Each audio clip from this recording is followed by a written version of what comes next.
let's jump right into this deep dive explainer on the empirical reality of the Headless Way. If you're into the intersection of rigorous neuroscience, clinical psychology, and non-dual contemplative practice, well, you've found your sweet spot. We're going to completely strip away the dogma and just look at the bare phenomenology of conscious experience. I want you to start off by asking yourself this simple, yet honestly radically destabilizing question. What actually happens when you reverse your attention and look for the looker? I don't mean what you think is there. I mean, what do you literally perceive in your direct first-person experience? Hold on to that.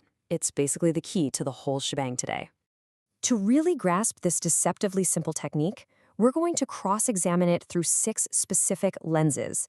We'll hit the genesis of the Headless Way, the first-person experiments, the neuroscience of zero distance, clinical psychology and diffusion, parallels in Eastern non-duality, and finally, the living legacy.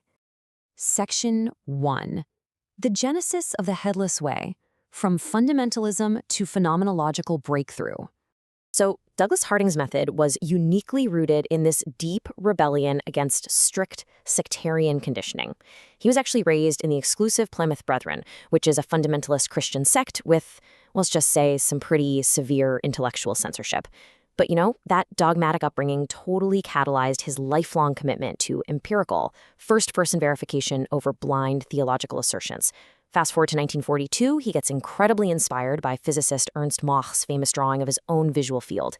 And this all really culminated during a hike in the Himalayas in the mid-1900s. Harding had the sudden, vivid realization of his own headlessness, a massive breakthrough that he later detailed in his 1961 book on having no head. That realization brilliantly sparked what he called a science of the first person. It was an absolute systematic rejection of third-person religious authority.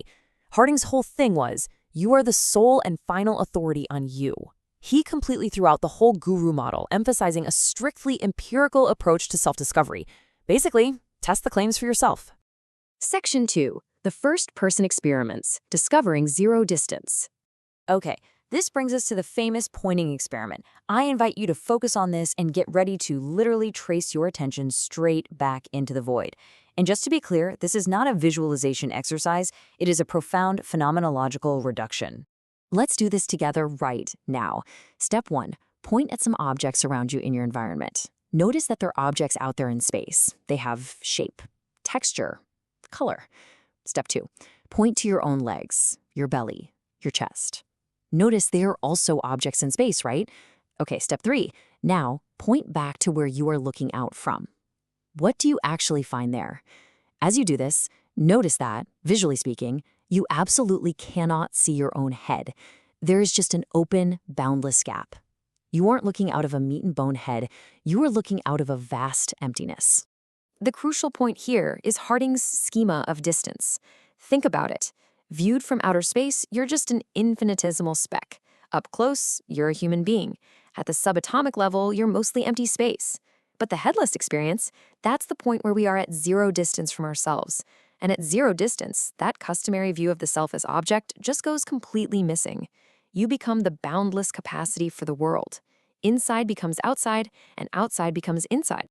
Moving on to Section 3, the neuroscience of zero distance, decoupling the default mode network. Now, this is where it gets incredibly fascinating for my fellow neuroscientists out there.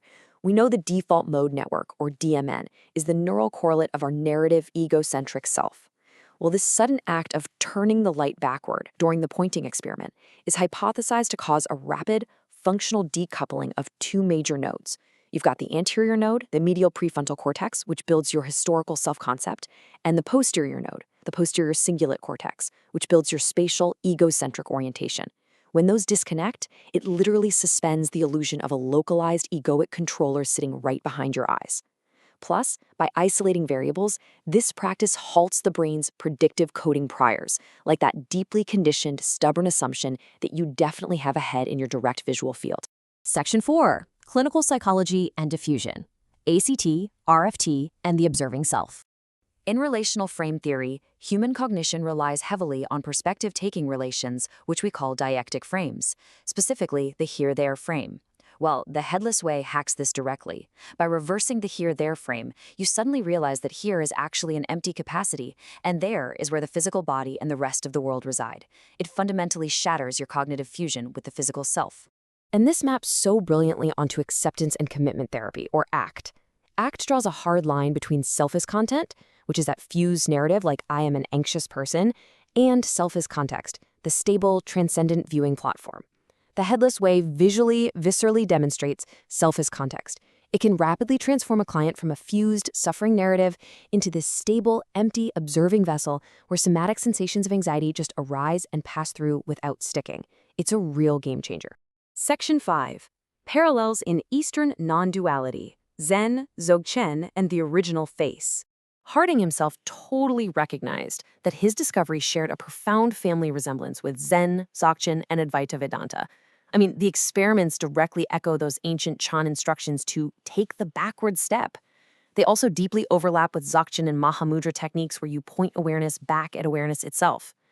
But, and this is a massive structural difference, while traditional Zen or Dzogchen are these exhaustive paths requiring years of arduous practice, strict ethical disciplines, and complex monastic hierarchies, headlessness is radically egalitarian. It completely bypasses all of that for immediate secular access. The core trust is that anyone who simply does the experiment is the absolute authority on their own experience. Section 6. The Living Legacy. The Students of Douglas Harding. Let's look at how Harding's peer-led inquiry survives today through his key successors. Richard Lang has brilliantly modernized the method, translating it into digital apps and video courses to maintain that egalitarian global reach. Meanwhile, folks like Luc Vermeuren and Corinne Visser have been totally instrumental in standardizing its communal reach across Europe, really digging into the social applications of headlessness within cooperative structures. But I really want to specifically highlight Catherine Harding's vital contribution here. Catherine Harding, who was Douglas's second wife, brought this incredibly embodied, feminine, and emotionally integrated voice to the practice. She brilliantly illustrates that headlessness absolutely does not bypass human pain, nor does it dismiss the relative world as an illusion, which, let's be honest, is a massive trap that so many ultra-intellectual non-dualists fall into. Instead, she taught that seeing holds human suffering within absolute awareness.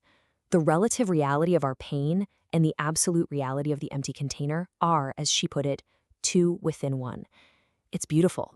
So, we've covered the neuroscience, the clinical psychology, and the deep empirical practice of the Headless Way. But at the end of the day, the only thing that actually matters is your direct experience. So I am going to leave you with this ultimate provocation from the 6th Chan patriarch, Huineng. Right here, right now, look for yourself. When you were thinking of neither good nor evil at this particular moment, what is your original face?